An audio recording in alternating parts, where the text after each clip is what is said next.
We're here at Formula Fast for a channel member race event. 40 of my finest channel members had turned up to race the brand new karts that had just arrived at Formula Fast this week. And although this wasn't a BRKC level serious event, we were still taking it pretty seriously, with all drivers weighted to 90 kilos and a format aimed at trying to make things as fair as possible. Each driver would have 3 10-minute qualifying sessions, and the fastest lap you set in any of those counted towards your final place on the grid.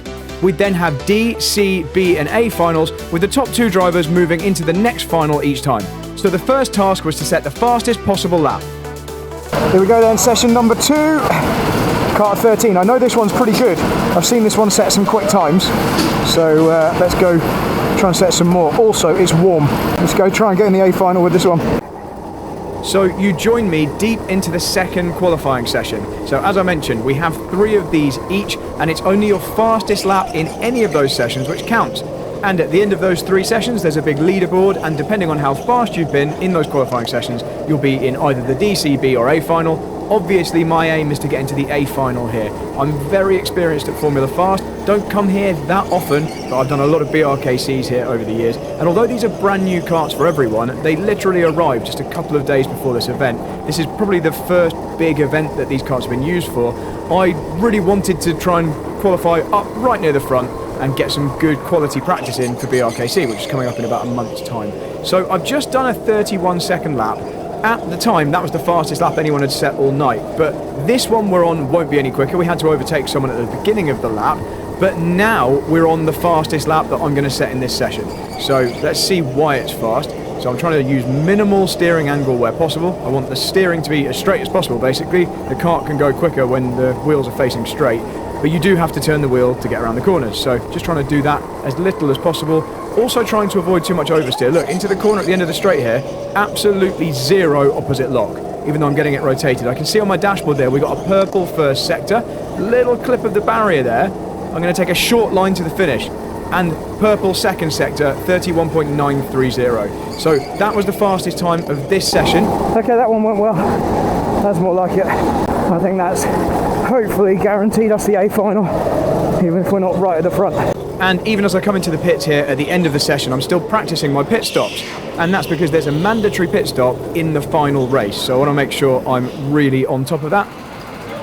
So this is now session 3, the final qualifying session for me. I'm just going to show you my fastest lap in this one, because we want to get straight into the final. Now, there have been some quicker lap times set since that first one, so I need to find some time. The tyres are getting warmer, the track's getting cleaner, so as you see on all of the fast driver nights, like a members night, something like that, the lap times get quicker and quicker and quicker all the way through the evening, and this was no different. So needed to find some time. I think it was actually Nathan Turner who was in front of me at the moment by 0.004 of a second.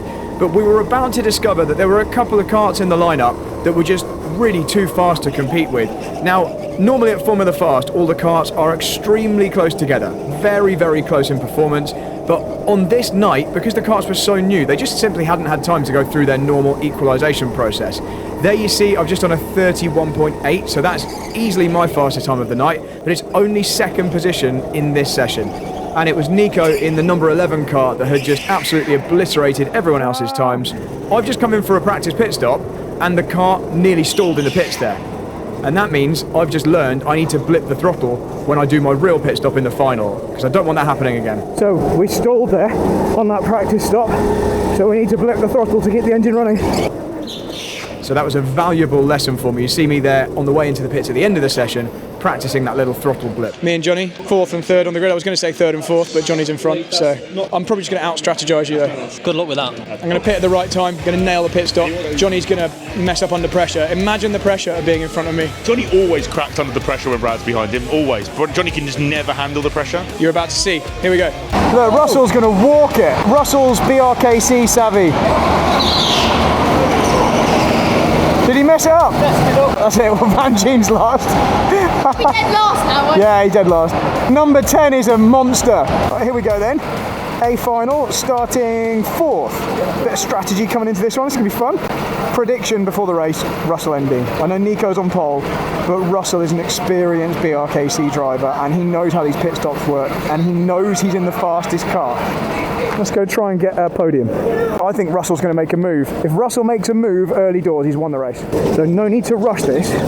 So what I'm thinking here is all of us in the top 4 have got decent cars and everyone's obviously a good driver, so it should be quite simple just to go with them and pull away. Russell straight through. And actually Russell's already made that move on Nico and now carnage ensues. Oh no, we got absolutely screwed there. We got absolutely screwed by that.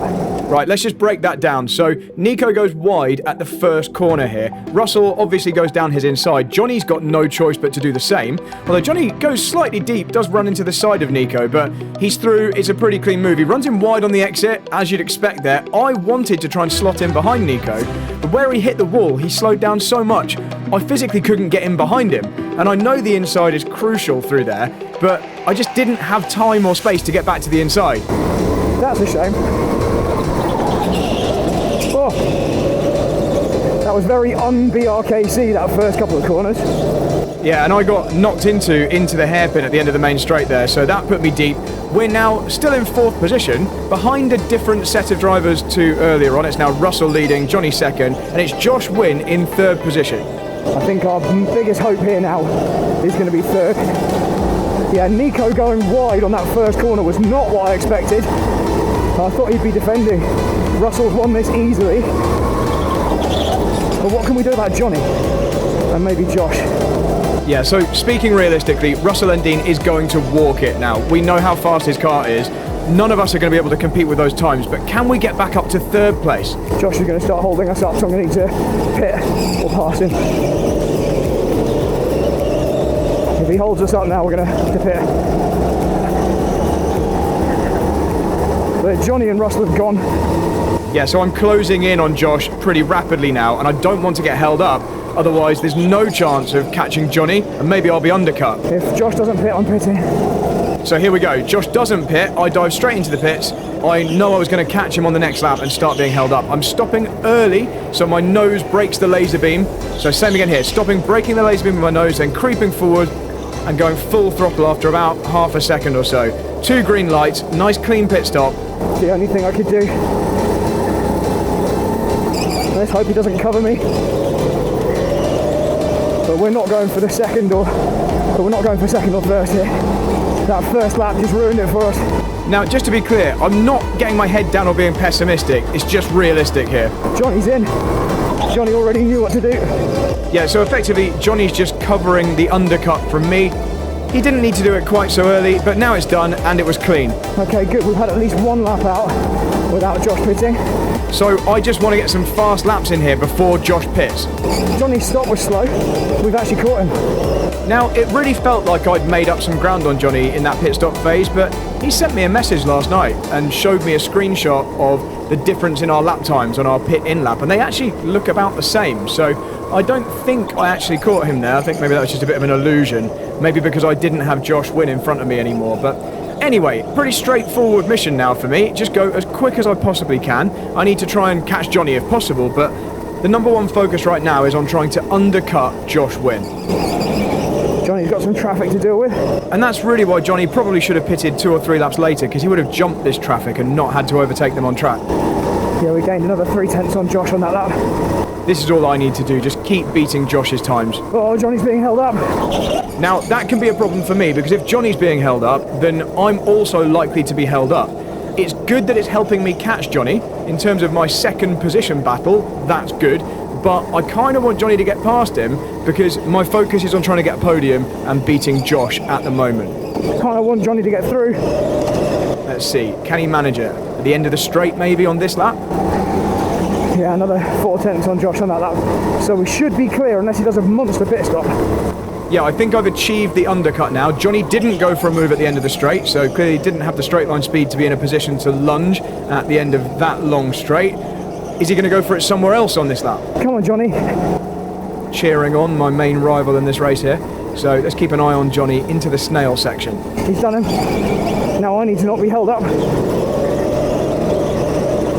Oh no. I'm about to be held up. I don't have the straight line speed. Risky move incoming. Okay, so I got past but with some contact, so let's break it down. So Thomas Davies there really opened the door for me. I drove into that gap knowing that might have been my only opportunity, but at the last moment past the apex, I got some understeer and we made contact. I was quite a long way through though. Had to go for that.